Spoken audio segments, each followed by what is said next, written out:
Hello and welcome to Hammerheads, episode 2. And thanks very much for people who've listened to the first one and fed back and say how much they're enjoying it, because we loved making it and we feel like we're off and running now. So first of all, I'd like to introduce my co-host, Marcus Wilson. I'm Miles Watts. Hello, Marcus. Good to see you this evening. Yes, and we should explain that we are not reviewing or even talking about every single Hammer horror film. We're going with the BFI Best Of list, which is one film per year from 1957 through to 1974. Or the year of our birth, Marcus. That's right. So we're going through the best of Hammer horror. Yeah, so like we're not going to do every single Dracula, of which there are about 7 or 8, and I'm sure our guest will correct us if we've got that wrong. But we're going to go through, the BFI list. There's a really good cross-section of Hammer films. So you've got zombies, vampires, werewolves, mummies, you name it. So last week we started with Curse of Frankenstein, which was the first colour Hammer horror movie, and that was great fun. And this week we are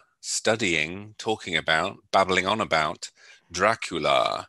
Yeah, this one has a particular place in my heart because you may remember, Miles, at school I had a bit of a tooth problem. I was had these 2 teeth that protruded at the front of my mouth, and so I did for a while have the nickname Dracula before I had my brace fitted. So that's funny. I didn't remember that nickname, but I do remember your teeth. You had all kinds of problems because you had a brace that finally straightened out your front teeth, because they're great now, aren't they? I had too many teeth. Why do people have too many teeth? That just seems... They didn't think it through, did they? No. And we are very, very, very honoured today to have a special guest with us. The first of many, we hope.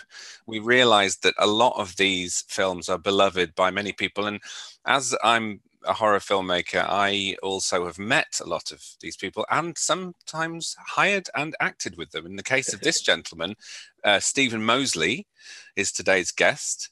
Hello, Stephen. Hello, thank you for having me. You're very welcome. Stephen is a writer and an actor, and he's starred in some things I very much enjoyed. Kenneth, which is on Amazon Prime, which is a film written by my good friend Ollie Semple. And Stephen plays the part of an ear goblin. That's right. Who emerges out of the hero's ear, sort of erupts out during a therapy session, and then proceeds to taunt him. Yes, throughout the rest of the film. Yeah, and you've also been in the web series Kestrel Investigates. Yes, indeed. Which is a very, very funny paranormal comedy web series that's all on YouTube. Again, Ollie Semple is the genius behind that one, and Stephen plays Kez, the Agravain Kestrel, who's the hapless hero of the show. And I absolutely love that show, by the way. I was in one episode. I got to act opposite Stephen. I actually got to tie him up in a dungeon and shave half my mustache off. Yes, and that was a highlight of my acting career. And Stephen, we've invited Stephen on. Stephen was a bit of a no-brainer for this episode because not only is he an enormous Hammer horror fan, he has actually written a new book about Christopher Lee. Would you like to tell us a little bit about your book, Stephen? The book is published by Midnight Marquee Press in America. It's not out. It's going to be called Christopher Lee, The Loneliness of Evil. And it's an overview of all of Lee's work in the genre, not just movies and TV, but books as well, audio recordings and video games. He was always at the forefront of new innovations in the industry. So that's amazing. I have so many questions, which I'm sure we'll get to. But the publishers have just put in the finishing touches to the front cover at the moment. It's all done and ready to go. So I don't have a release date, unfortunately, but I was hoping it'd be out by Friday, which is Christopher Lee's centenary. Timely. That would be lovely. If by the time this webcast, like I'm sound like Nadine Dorries, don't I? By the time this webcast comes out, by the time this podcast, sharing your Netflix account again. Yes, you can all downstream your pod web. By the time this podcast comes out, your book may be out, Steve. Sure so we'll have to see. So keep an eye on, and we'll post a link if it does come out by the time we come to publish this. Available wherever books are sold. wherever books are sold. And we're nearly on what did we say, the 64th anniversary of the release UK of premiere, yes. UK premiere. So that was the 21st of May 1958. That's right, in London. And actually the marquee was incredible. Great big tall marquee, and it's got Christopher Lee, and he's biting into it's the actress Melissa Stribling, yes. Melissa Stribling, that's it. And neon red blood. Trickling down. Oh, it looks so good. Around the block. And I missed that. Yes, we should say that it's the horror of Dracula for our US listeners, but just plain Dracula in the UK, because I think that people worried that a US audience might get confused with the 1931 Universal. That's right, yes. movie. Oh, of course. Do you know what's a nice bit of synchronicity? I've just got a text. I shouldn't be looking at my phone while I'm podcasting, but from our friend Marcus Ritchie Wilkinson, who also went to school with us, and he says, listening to Hammerheads at the moment, loving it. How could you forget Top Secret for Peter Cushing having a laugh? I'm like, of course. Exactly. Top Secret. Yes, good. With Val Kilmer. And he was also in a Laurel and Hardy movie. Was he? At the beginning of his career. He'd done a bit of stage work in England. Then in 1939, aged 26, he headed to Hollywood with about $16 in his pocket. And he just sort of charmed his way into movies. Funnily enough, the first movie he was in was The Man in the Iron Mask, directed by James Whale, the director of the 1930s Frankenstein. So, but this is synchronicity. This is pre his horror. Before he got sort of stuck in that genre. Yeah. I love it. We were talking about how much we love Cushing and Lee's friendship over the years. It was like a real brotherhood, wasn't it? Well, yes, this is their second film together, presumably, after The Curse of Frankenstein that we were talking about last time. Yes, where they actually met on screen. They've been in as you pointed out last week, or on the last podcast, they've been in a couple where they hadn't actually met, like Hamlet and Moulin Rouge. Oh yeah, of course. Yeah. We just, I think everybody loves Peter Cushing and Christopher Lee. I don't think there's many famous duos, but I think as an acting pair, those two are inseparable. And absolutely. I'm really looking forward to, it was great seeing this version of Dracula 1958, which we'll get onto in a minute, and seeing how obviously it was a younger version of Van Helsing that Cushing played, but just seeing the different dynamic when they were fighting by the fireplace, and just thinking, you guys squared off in the last movie we watched, Curse of Frankenstein, but it's slightly different, whereas in this one Lee is obviously Count Dracula, who's a very imposing character rather than this melty monster. It couldn't be more different.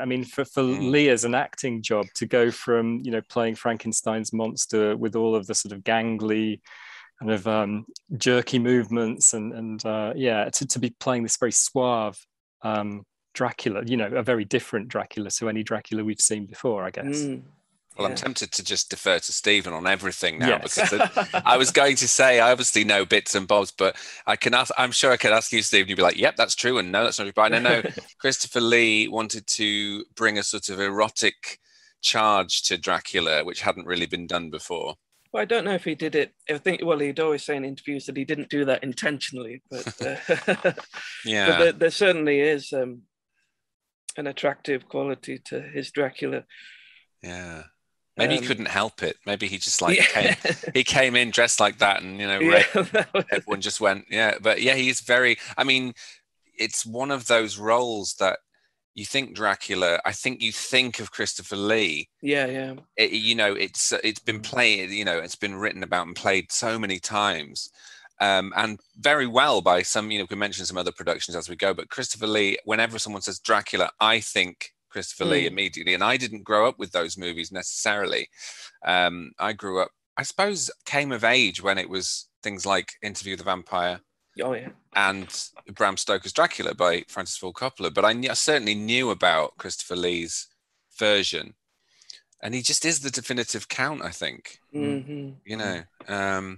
So yeah, let's go into bit to the sort of specifics of the film, because I know that the screenwriter Jimmy Sangster, I know that he was faced with Bray Studios not having much money as usual, and Hammer were like, you're not going to get away with some of the things in the book in this film. You're not going to have boats at sea at night. You're not. So the first thing they did in the movie was just scale everything down. So for example, you've got them arriving by coach at the beginning of the movie instead of Harker arrives by coach instead of boat. Yes, but it's a memorable scene, isn't it? I mean, it's the same as Frankenstein in many ways, that had to be pared down, that there wasn't the sort of icebreaker ship going up to the North Pole and things. But that didn't matter so much for Frankenstein, because Frankenstein is a guy who invents a monster in his lab, and it can all be set around his castle. Dracula, for me, the film does lack that sense of scope. That whenever I think of Dracula, it's this Prince of Darkness, spreading his darkness across Europe, like some kind of plague and pandemic. And it actually, the film ends up more of a chamber piece, because you've got a very limited cast, a very limited number of sets, and it makes for a very different type of film. And we'll go into this as well, I'm sure. But the characters from the book, change quite markedly. For instance, Jonathan Harker is in this film. I think he's a librarian who's going in to sort out Dracula's library. I love it. Alphabetize his books or something, which is going to be, never see Dracula reading in the film. No, it's just for show, the library. That's a bad job to turn up for, isn't it? But Harker immediately says, "I'm here to kill him." Yes, which is a great twist. I think Jimmy Sangster was really an innovative writer but he started out as a production manager at Hammer. This is why he knew exactly what they could afford, and so that made script writing easier. Although I'm sure it was a challenge to. So he streamlined everything down, got rid of the supernatural transformations. Like Dracula doesn't transform into a bat or a mist or anything like that. He's a much more flesh and blood character.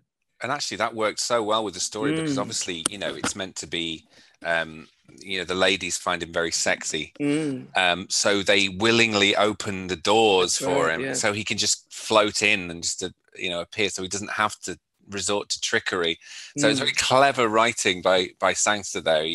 He makes it a virtue, the low budget, doesn't he? It's why don't you just have them open the door? Because they are literally opening for Dracula, I mean, one of the things he does keep from Bram Stoker's original novel is this idea that the whole thing is sort of written in as diary entries or letters, which is, I think, was inspired by The Woman in White by Wilkie Collins, which was kind of an earlier form of storytelling. And I believe it's called epistolary. That's right, I looked that up earlier. What a great word. I do like that. I do like that form of storytelling. And I guess H.G. Wells, like with War of the Worlds, would go in to use that sort of storytelling as well. Another thing where we see Jonathan Hart and we think he's going to be the hero of the film. And then he's killed off. And I am certain that Robert Bloch got his idea for... Well, it's usually attributed to Hitchcock, but it's in Robert Bloch's novel of killing off Marion Crane. And this is going to be the main protagonist. Then lo and behold, they're killed off. And it came 2 years before Psycho, so it's perfectly, and the story was already out, like you say, so it's perfectly valid, I would say. I think the guy who plays Harker is John Van Eysen. Yeah, John Van Eysen. And he has a York connection, Miles, as well. I should say that Miles is in York, but he played the role of Lucifer in the York cycle of mystery plays in the 50s. Oh, did he? Yeah. That's fabulous. Yeah. He went on to become the head of Columbia Pictures in Britain. Really? Yeah, and he was sort of a literary agent as well, I think. That's right. Quite a really interesting guy. Yeah. God, yeah. When was he head of Columbia? It was the late 60s onwards. Okay. So did he 70s. Do into the 70s? Yeah. I wonder if he was still there when they did Ghostbusters and stuff like that, Well, I think he may have gone by then. Yeah.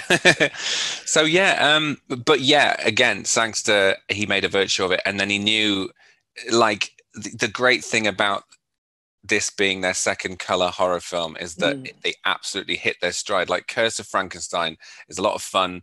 I hadn't seen it before I watched it last month. Dracula, it's just firing on all cylinders. I think it's like the best of the writing, the best of the acting, the best of the cast. It's got obviously the same director, the same what's the name of the set guy? Bernard Robinson. That's it. Wow, the genius as far as I'm concerned.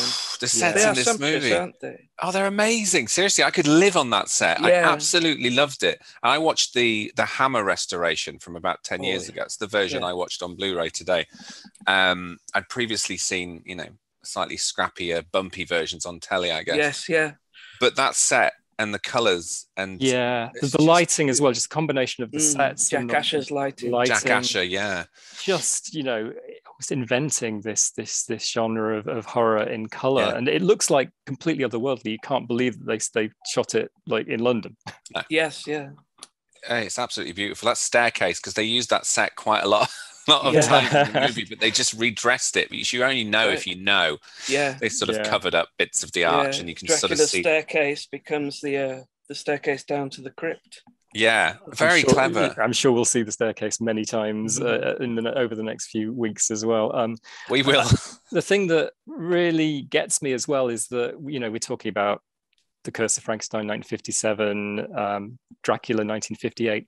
But Hammer's actually released 11 films in 1957 and 1958, and less than half of them are horror films. It's like, how much can you get out of a Bray Studios and it's incredible, just the amount of work they were doing. And the way they were set up, Bray Studios, was that all of the crew used to work on whatever movie was being made. So you didn't have people scooting off and making different things. Everyone was. So when Dracula was being made, everyone on the set was making Dracula. So they were all involved in it, weren't they? So were they actually making these films in about a month? Is that how it was?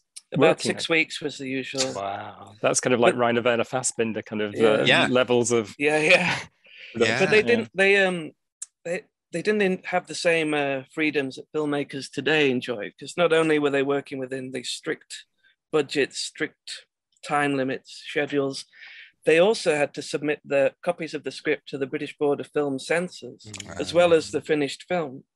And they would object to just about everything. But cheekily, they would submit prints of their film in black and white, so the horrors didn't look so extreme.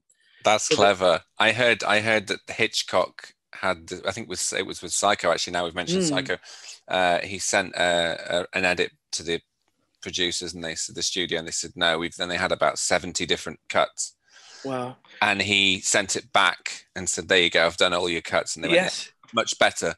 And he didn't change a single frame, which goes to show you sometimes people don't know what they're asking for. So, but I can totally understand why they submit it in black and white and go, see, look, it's fine. And there's so much blood, like at the beginning when the blood drips onto Dracula's grave, which is so good. But, they were really groundbreaking in that respect. I mean, you think about when the creature's face is shot during Curse of Frankenstein, it looks like nothing now, but at the time, nothing like that had really been seen on cinema screens.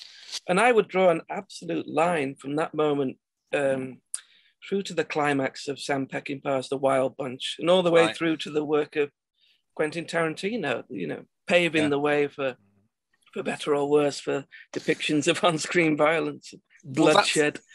That's very interesting, and I know you can't study Hammer films without drawing that line. Like, I'm a big fan of movies of the 60s and 70s horror films. So anything from Nicholas Roeg to George Romero to onward to Cronenberg and stuff. But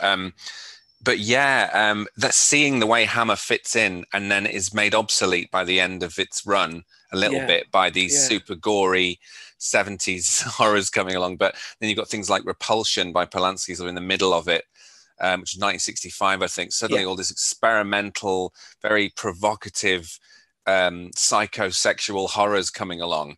But Hammer was the one to sort of go, let's start making them a bit sexy. I think Sangster was asked, they said, can you have, what was it, the three things they're supposed to have in blood, sex, and something else. It was like a credo. A good title or something. A good title, yeah. But let's make it sexy. You know, let's have a bit of sex in there. I mean, as well as the sexiness. I mean, are we at the start of the body horror that would go on to inform like Cronenberg later? Are these the first films that showed the blood and gore and the bites in the neck? Yes, and when the crucifix burns into the flesh, everything that we see in subsequent vampire movies, we'd never seen anything like that before.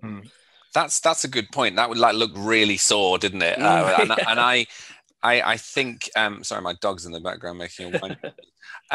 I think that's one of the key things is noticing when you're watching Dracula 1958 how influential it's been. You can just tell how this has influenced other stuff since. Like I was watching it going, I can see Buffy, I can see definitely Interview with the Vampire, I can see Bram Stoker's Dracula, I can see even things like American Werewolf, the tone of it in the pub when he goes in the pub, and it's like, I just thought this has been a huge influence on British and American horror since, and Italian horror and so forth. It feels very whole and classic, doesn't it? Like I've seen this a million times, and this is pretty much where it will have started. Yeah, and all the filmmakers like John Landis, Joe Dante, Francis Ford Coppola, Martin Scorsese, George Lucas, they all grew up loving Hammer films. And of course, they all wanted to work with Christopher Lee, and most of them did. Tim Burton.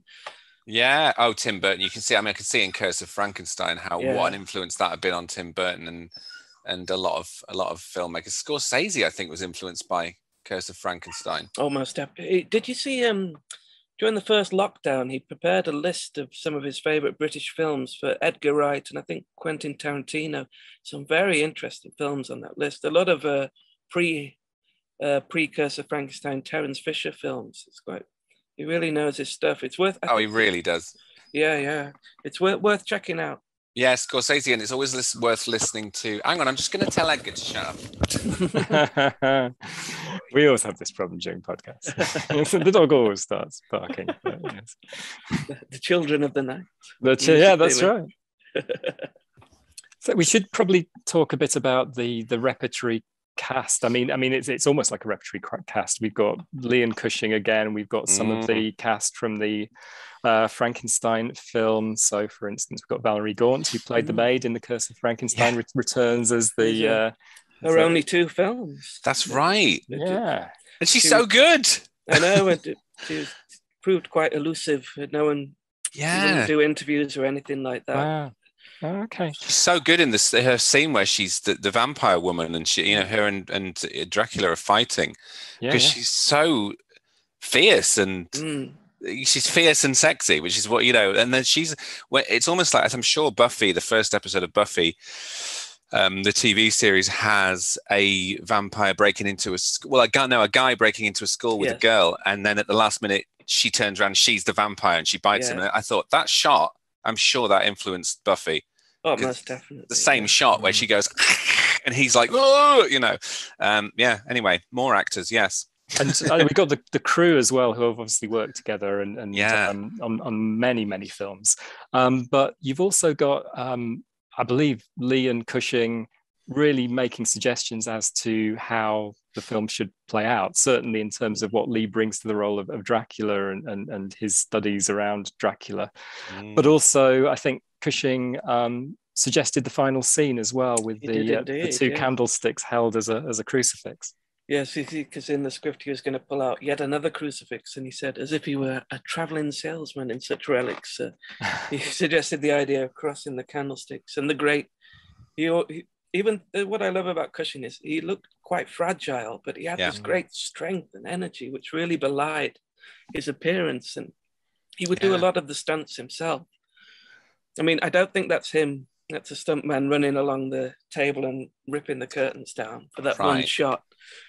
But I think part of the reason why Hammer Dracula is my favorite film of all time is that climax.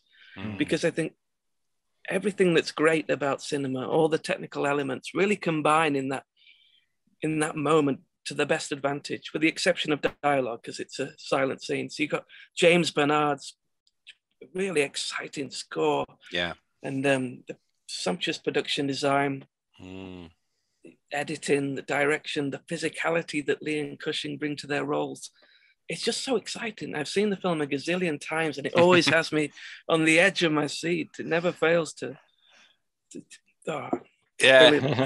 Well, that's why we invited you on, and that's obviously why you've written the book. And I think what sort of, what's culminated for you is because you've written novels as well. Yeah. And this isn't your first factual book, is it? Yes, I've written articles in the film out, but yes, my first full-length factual book. Well, that's amazing. And was it like your decision? Did you say this has got to be about Christopher Lee because he's my favorite? Well, I'd grown up reading the books of Midnight Marquee because they'd done some fantastic books on actors and fantasy movies. When I'd written for the company and magazine, but I just wrote them asking, have you thought of doing a book about Christopher Lee? Just as a fan, really. Yeah. And Gary, the editor, said, well, if you want to write it, it's a done deal. And that's amazing. Oh, that's so good. That's and 6 years later, here we are. So you went off and did you just go off and do as much research as possible, watch all his movies? And it was a real labor of love. I tried to speak to as many people as I could who had worked with him, tried to speak to as many people who hadn't spoken before. Like I found someone who made a wig for him for the 1972 movie Deathline, who I don't believe had ever been interviewed before. How amazing. Deathline, is that the one set in the tube? Yeah, the cannibals on the underground. I just watched Creep, which is from the noughties, and I haven't seen that. It's good. I think it's heavily influenced by Deathline. It's the same plot anyway. But yeah, oh wow. So that's just fascinating. Talk about a labor of love. That's like a document. For me, that would be going off and like chatting to like George Lucas and just hanging out talking about Star Wars. I'd just be like, oh man. I'll take any fact. Maybe you can talk a bit, Stephen, about how Christopher Lee's, his journey to Bray Studios and to the Hammer film productions, because it felt to me that Peter Cushing was probably the more famous actor and more prolific actor at the time. But actually looking at their filmographies, they both have done loads of films by this point. Well, Peter Cushing had found fame through television in the days of live television, including an absolutely spellbinding performance in 1984. Have you seen the BBC? I think it's just been given a Blu-ray release. Oh, has it? Oh, I've seen it for a long time, but yeah. Well worth watching. Christopher Lee had been working quite steadily in movies for 10 years. I'm trying to think what is... He'd done quite a lot. I mean, he dueled with Errol Flynn in The Dark Avenger in 1954. But it was really, one of the really interesting things he did in 1951 was he did all the English voices for the English language version of Monsieur Hulot's Holiday, one of my favorite comedies, Jacques Tati. Wow. All those kind of strange burblings and grumblings. That's it. Actually, throughout his career, Christopher Lee did some interesting audio projects, didn't he? Because he did a heavy metal album at one point in his later years. Yeah. So, sort of, why did they hire him? Was it kind of for his size, or? Well, they wanted a tall actor who had experience in mime, and their prime choice was Bernard Bresslaw, who later became. Well, you mentioned this last time. Well, that's right. Melvin Hayes told me, Melvin Hayes told me something like, Bernard Breslaw's agent wanted 10 quid and Christopher Lee's wanted 8 quid, so that's how he got the part. 8 quid, oh my God. This is the thing about Lee and Cushing, though, because not only are they physically very striking people, but they both have the voice. I mean, they both have these incredible voices, very different voices. Very good diction as well. Yes.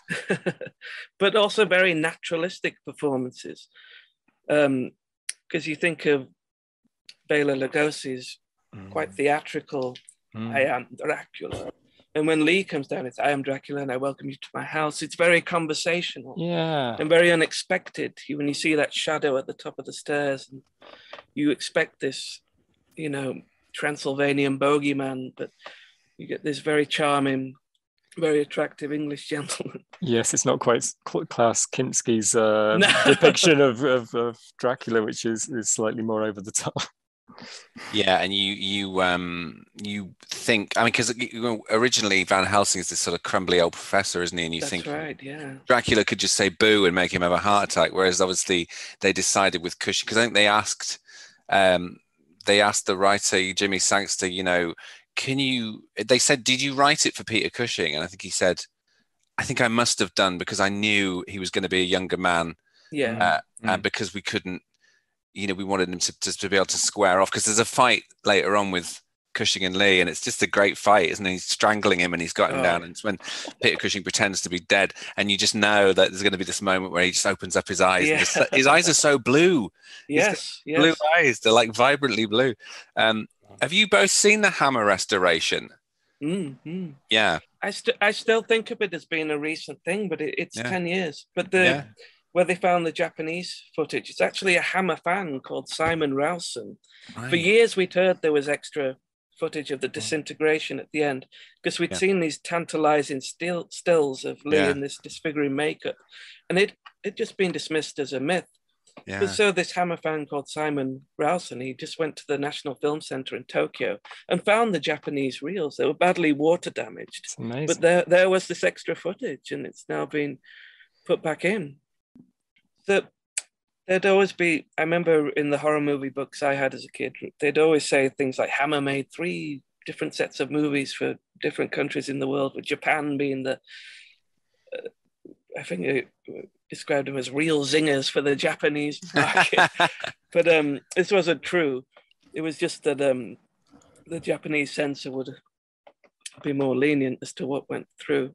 Oh. I mean, in the late 50s, they did do for The Man Who Could Cheat Death and The Mummy, they did a couple of topless moments for continental audiences. Oh, absolutely disgraceful. It Steve. Is, yes. It's funny because if you think about Japanese, tartan extreme Asian cinema releases, like I just picked up Battle Royale, which I haven't seen for years, but anything like that, Japan has done some incredible stuff, but it's a long way from this to that. Yeah. This, like, when you watch it now, it's in a way it's shocking because it's so bold and creepy and gothic, and the blood is so very red because it's paint, isn't it? Yeah. So it might seem a bit jovial to modern audiences who are used to sort of hyper real stuff.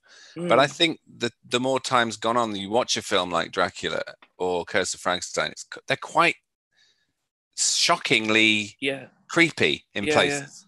Like, what really interested me before you guys watched Curse of Frankenstein, which you hadn't seen before, you both said that you were expecting something quite kitsch. And I think a lot of that has to do with film journalism surrounding Hammer.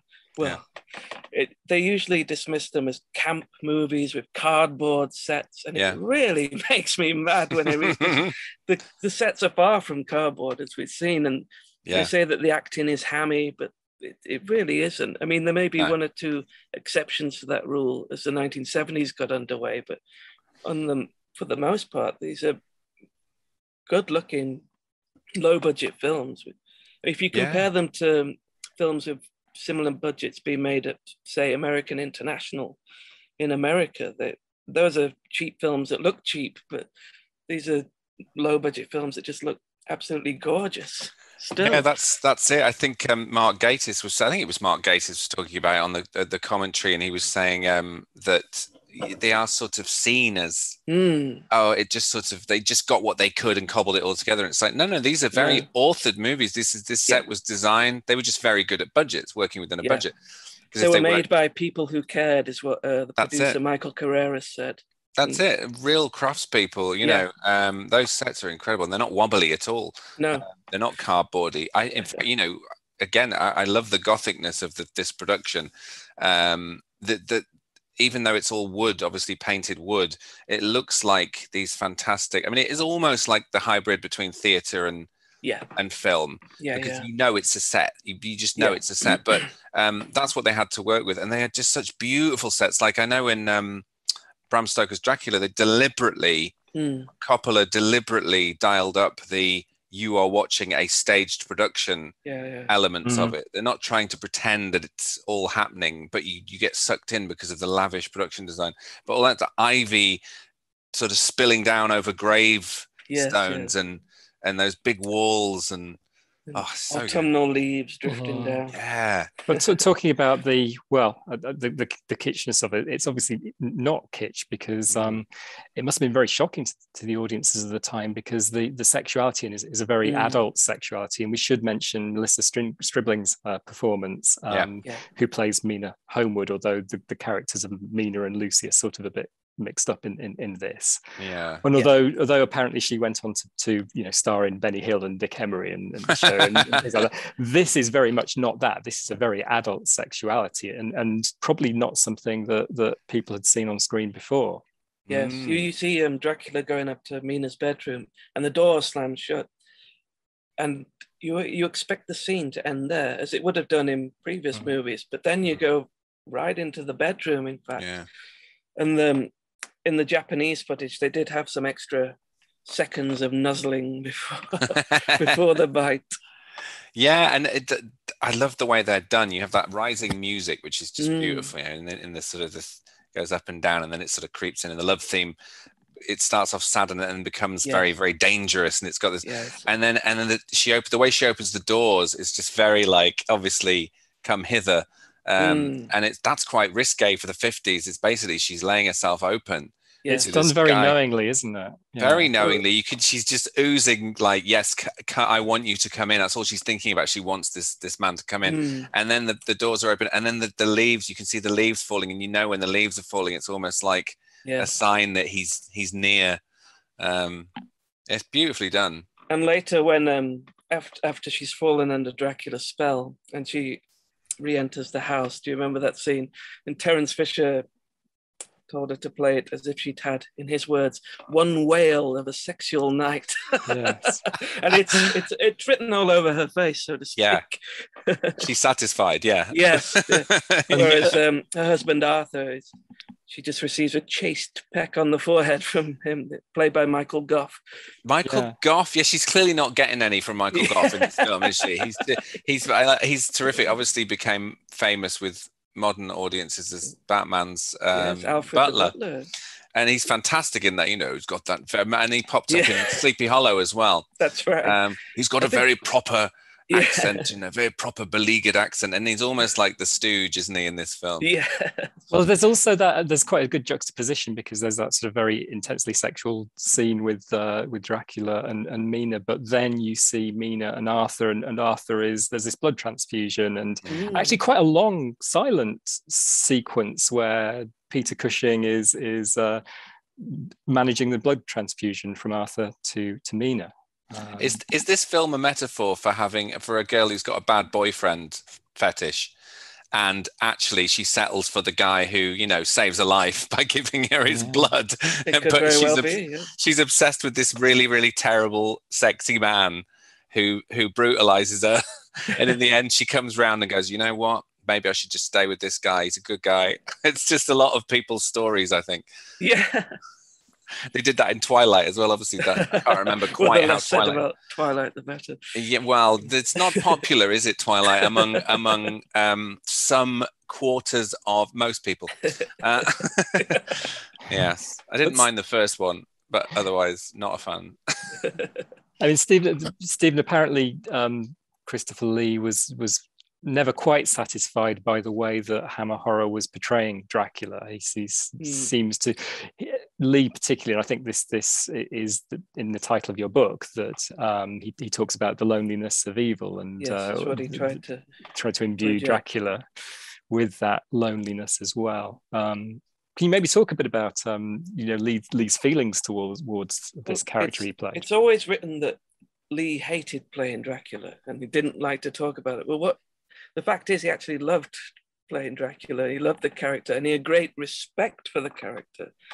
But he played the part 7 times for Hammer, and once in a film for Jess Franco called Count Dracula, where he donned the white moustache, just as in Stoker's novel. But it was a very disappointing film, unfortunately, despite Lee's performance. But you can well understand that he'd want, having done it that many times, well, he'd say, there's no more I can do with the character. I've done everything I can. What more can I do? And that's perfectly understandable. And he also said he wanted to distance himself from horror movies. Well, Lee actually had a great love of sort of fantasy literature. As you know, The Lord of the Rings was his favorite book. He was a big Tolkien fan. And he edited several volumes of short stories, which I recommend, where he does very enlightened editorial introductions. So he did have a fondness for the genre, but I think as the 70s came along, there's a bit of misogyny creeping in there. There's a lot of kind of exploitation, and he felt less comfortable with that.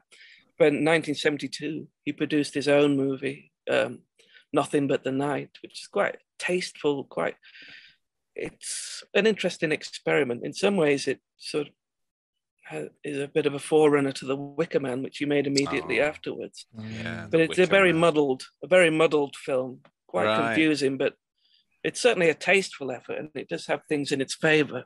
I'm gonna have to watch that because I don't know that one. But Wicker Man is one of my all-time favorites as well. I think it's absolutely wonderful. And the people it's inspired, obviously, League of Gentlemen guys. They did an episode recently set in a school which is based on the Wicker Man. I just thought it was absolutely genius. Oh, Inside Number 9, yes. Yeah, Inside Number 9. Yeah, they just did. But whenever I think of Christopher Lee and Lord of the Rings, I always think of him behind the scenes, and he can't get up the stairs in that robe. Oh yes. And he goes, "I'm sorry, Peter, I cannot get up these goddamn stairs. Yeah. I can't do it." And imagine hearing Christopher Lee say that. You'd be like, apparently Peter Jackson says, "Well, you did it this morning." Yes, that's right. And he says, which of course put me in my place. And I used to have a Christopher Lee reads Edgar Allan Poe collection. So it's, I was passing at length through a singularly dreary tract of country. I'm like, this guy's voice was made for this style, this prose. Brilliant. I actually think that Lee did some of his best acting doing audio books and audio record. It's often on screen. He wasn't allowed to be as versatile as he wished, but he was a much more versatile actor than he's given credit for. And when he does these audiobooks, he does all the voices, the women, everything, and it can really very good accents. And was there a time that he felt trapped in the horror genre, do you think? Yes, I think, well, from just before his resurgence with Lord of the Rings and Star Wars, there were directors I spoke with for the book who described him professionally as quite a disappointed man. He felt that his range went further than the horror genre, and he did do other things, and he didn't feel that he was being recognized for them. For instance, he recently, this is around 1999, 2000, I'm talking about, just before his big resurgence with the Lord of the Rings and Star Wars, he'd done a film, Jinnah, which he felt was one of his best performances as the founder of Pakistan. And the film just disappeared without a trace. And that, I mean, it's out on Blu-ray now, but at the time, I think he was very disappointed, that more people didn't see that. Yeah, that's sad, isn't it? It's one of those things actors can get typecast on. Now I don't think people think of Christopher Lee as just as Dracula now. No, I can't think of any other actor that spans the generations to such effect. No. Is he be involved in the James Bond franchise? Yeah. Lord of the Rings, Star Wars, Hammer Horror. I mean, it's a shame though that moviegoers fell in love with him. Yeah. This film was such a pivotal point of his career, yet it's Cushing who gets the top billing in this. Yeah, I noticed that. Yeah, on the box it just says Peter Cushing in Dracula with Christopher Lee. the late writer Dennis Michael, he said, at this moment in time, Peter Cushing was Hammer's star, and Christopher Lee was only its monster. At that point in time, I think things began to change during the mid-60s when Lee would get top billing over Cushing. Yeah, I guess he played Frankenstein's creation, or man, or whatever they call him in Curse of Frankenstein. And then this was the second movie he did with Cushing and Hammer, and he was playing a monster again. So I guess partly he was thinking, well, I'm going to make this more of a role I'm not just playing the monster who emerges and just smashes things like Tor Johnson and Ed Wood. Plan 9 from Outer Space. He might have. That's the thing people say, especially about filmmakers, that every filmmaker at one point does have to say, "Where am I in relation to Ed Wood? Am I Ed Wood, or am I Orson Welles?" Well, to be fair, it was a bit difficult for Lee in Frankenstein because he wasn't allowed to speak. So. No. He was like the monster, and they always do it this way, don't they? But like in Young Frankenstein, Peter Boyle playing the monster, but they do it to comedy effect. Like he spills the blind man Gene Hackman hot soup all over him, and the monster goes, and he goes, "It's good, isn't it?" They've hammed the character up to good effect as well. I grew up like you guys. I grew up loving movies as a kid and loved all kinds of movies, but horror was always my favorite. And I go to the library and get these history of movies books out. They wouldn't mention horror films at all. I'd be looking in the index for Peter Cushing. I remember Tony Curtis, Michael Curtis. Where's Peter Cushing? They'd be sort of written out of history because for some reason horror films were always looked down upon. And they still are. Which I've never understood. Yeah. And hopefully books like mine will change that. And Jonathan Rigby is a brilliant writer who's written some absolutely excellent books on the genre, which are English Gothic, Euro Gothic, American Gothic, which I really recommend if you haven't read them. Oh, that sounds great. They're essential. We're all definitely going to buy your book, Stephen. Totally. Thank you. But I think horror films can say far more about life and the human condition than, a so-called naturalistic drama. Because they work on an allegorical effect. Like you mentioned Buffy earlier. I mean, I watched that again during lockdown. I fell in love with it first when I was a teenager when it first started. So I saw it again during lockdown. I just fell in love with it all over again because the monsters in that are really metaphors for the problems we all go through in everyday life. Oh, absolutely. Yeah. Like when she sleeps with Angel and he loses his soul. Yeah. And basically it's, they're like, well, what happened? And she said, well, I slept with him and he changed. And he just started treating me badly. And it's like, I mean, that's everyone's had that experience. Yeah. You sleep with every girl, I think, has had that experience where they sleep with someone and he turns into a complete prick afterwards because he's got what he wants. So I think, but some of them the metaphors are very subtle, and some of them, the metaphors. Like I recently read something about, they were sick of horror movies being metaphors for things, and they said It Follows is not a metaphor for STDs. It just isn't. It's just a movie about how creepy it would be if someone wouldn't stop following you. Exactly. And if they got you, they would shag you to death, to be honest. But yeah, I suppose Hammer films. I always wondered with how did they choose which one to go with next? Was it kind of like, so they did, well, let's try Curse of Frankenstein because we'll do our version. Let's do Dracula next because it's a classic story. So Shelley, Stoker. How did they then go, right, we're going to do this one? Is it popularity or? It's got to be a bit to do with the sets as well, I guess. Yes. With it being the recycled sets. Yeah. Well, also Dracula was distributed by Universal in America. Right. And then they said, you can use any of our ideas from our horror movies. So that of influence, so The Mummy would come next, Phantom of the Opera. Yeah. So basically, Universal was saying, right, you're making us money now. We'd been a bit precious about our Universal monsters up to this point, but now just go for your life and do anything. With no more fear of lawsuits as they had on Curse of Frankenstein, where everything had to be different. But Christopher Lee said that when he was in New York for the American premiere of Dracula, Universal's then president Al Daff pulled him aside and said, "Gentlemen, this film of yours has saved us from bankruptcy." Wow, that's amazing. He swore that was true. I mean, in the 30s and 40s, Universal could always rely upon their monster movies to lift them out of the red, so to speak. That's it. Horror makes a lot of money. Yeah. So to call it, I think some people just get a bit trashy. They think it's trashy. They get a bit snobby about it, and they're like, horror. But I don't know anyone. That's because they've never seen the films. It's usually. Yeah, it's the Mary Whitehouse effect, isn't it? They're like, ban this sick filth, It's amazing that they translated to an American audience because they are so kind of English and mannered. Often. Exactly, yeah. And I think when you think of the films that were being made in England around that period, that they were good films, but they always had a kind of tweeness about, you know what I mean? That didn't necessarily appealed to international audiences, whereas the Hammer films did in a big Yes. way.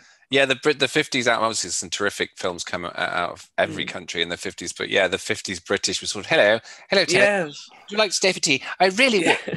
But I really must go because it's getting on 5 o'clock. You know what I mean? And it's a sort of, if not, well, because Brief Encounters obviously a great film, but I'm talking post-war, just very, like you're saying, very mannered. And here's this movie that comes along, and all the characters are sort of talking like this. And then one lady's like, well, I'm just going to leave my door open so a man can come in and ravage me.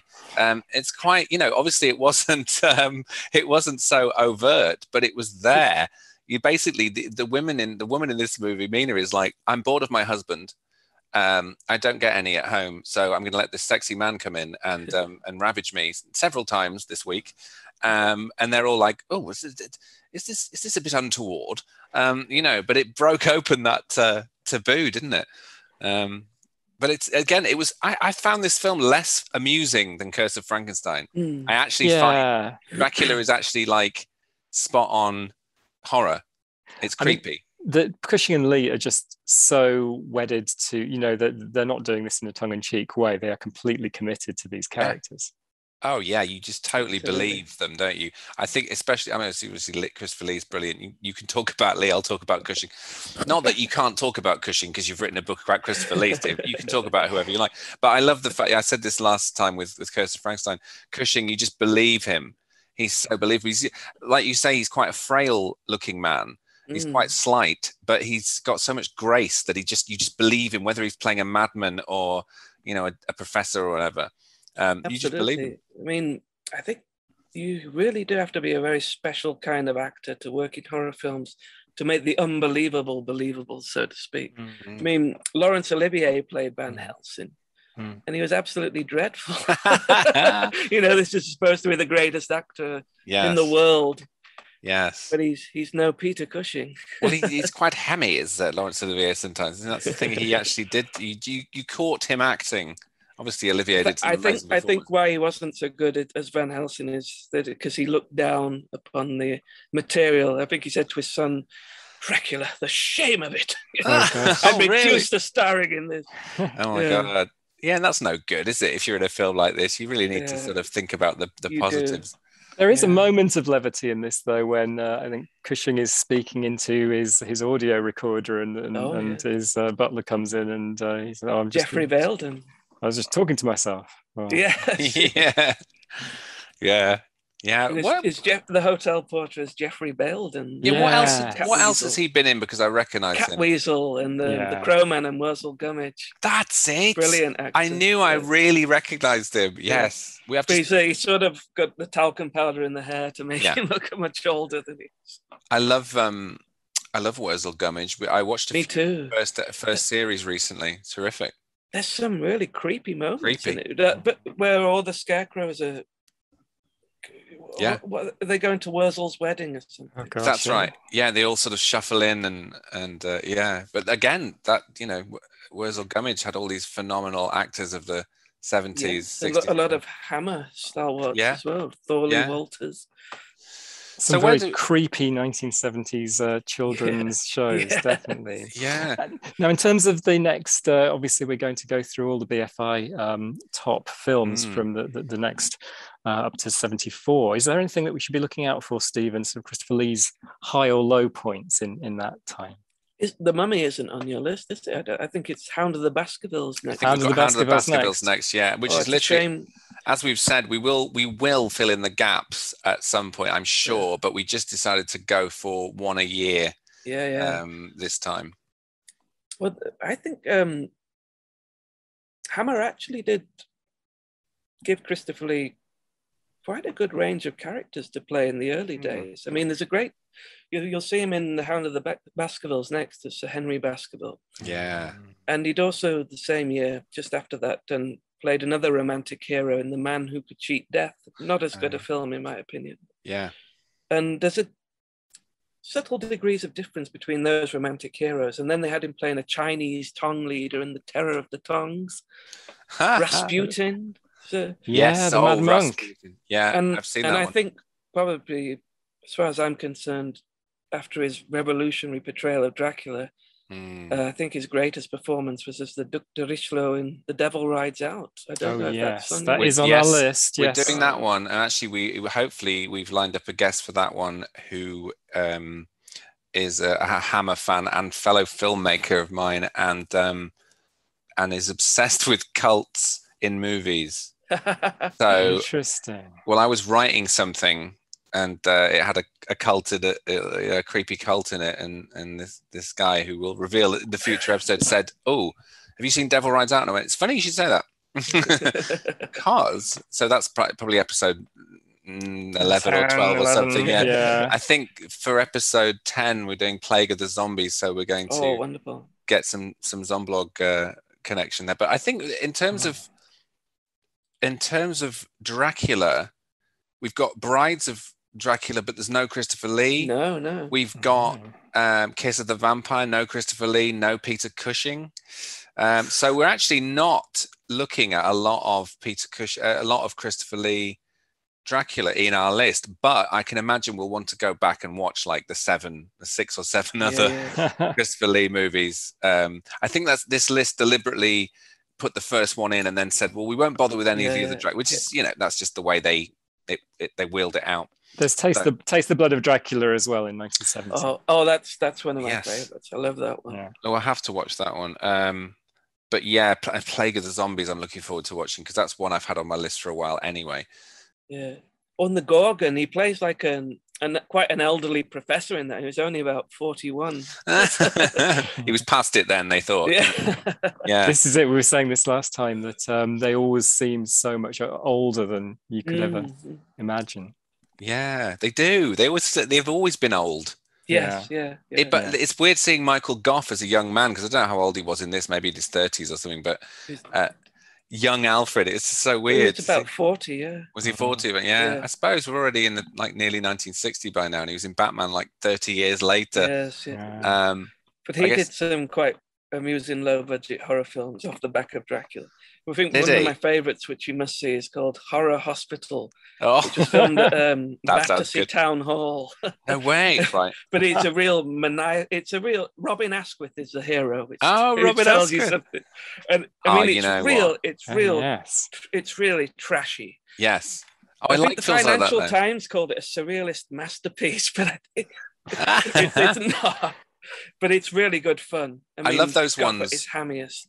I love the fact that, obviously they had to be a bit careful in the 50s and 60s to not break the code too much in the sense that, but it got more and more risque. But I love films like The Living Dead at the Manchester Morgue. Oh, yes. From the 70s again. I think it's 74. Because it's so, it's funny, it's gross, it's trashy, it's got some pretty shocking bits, but it is actually terrifying as well. The zombies are absolutely terrified. They've got maggots spilling out and stuff. I'm intrigued about Horror Hospital now because on Wikipedia it says that it's also known as Computer Killers. Why would a film in 1973 be called? It has absolutely nothing to do with. I think that must have been a later American video title. Maybe. Try and get people to buy it.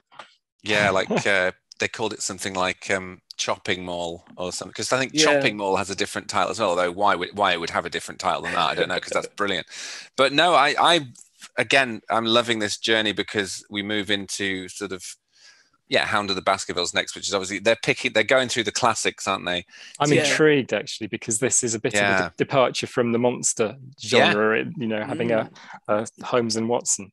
And one of my favorites, Conan Doyle. So I'm really looking forward to next time. Yeah, have you seen that one, Marcus? I've not. I've never seen this. Oh, although I've read all of Conan Doyle and I've watched so many depictions of Sherlock Holmes and things, and so I'm intrigued. Excellent. I hope you enjoy it. I mean, Holmes is always portrayed in a very similar way, whereas Dracula seems to be portrayed in many different ways. Yeah, there's like a version of the myth for every period in time, really, since Nosferatu was made, and they, you got Lugosi ushering in the Great Depression and AIDS illusions, I think, in Bram Stoker's Dracula. That's it, yeah. So they're able to bring in these topics. It's just one of those myths that's all inclusive. It's like Robin Hood, isn't it? It's just you sort of take it for your time and you go, well, this is still relevant to me. But it's just the fact that every time I go to Whitby, I always think of Dracula. I always think, and they have the Goth Festival there, and Dracula is this huge part of modern pop culture as well as literary culture. But again, it's not looked down upon as a book these days. It's considered a classic. Same with Frankenstein and you know, a lot of these things that were considered a little bit trashy. I think a lot of people would say Dracula is the best Hammer horror. Yeah. Well, I reckon we've exhausted. Well, no, we could probably talk about it for another 5 hours, couldn't we? But I thank you so much, Stephen, for coming on. Watch out for Stephen's book coming online to your favorite online bookstore very soon. Or go into a shop, you know, and ask for it just to annoy people. Can you order this for me, please? J.R. Hartley. J.R. Hartley. Flyfish. Yeah. I can't wait to read it. It's gonna be a day one purchase for me. Well, thank you very much. Absolutely. Thanks for joining us. Thank you for having me. Not at all. Yes, well, next time you can look forward to The Hound of the Baskervilles. So that will be a slightly different slant on Hammer horror. But until then, stay safe. Keep watching those horror movies. Bye.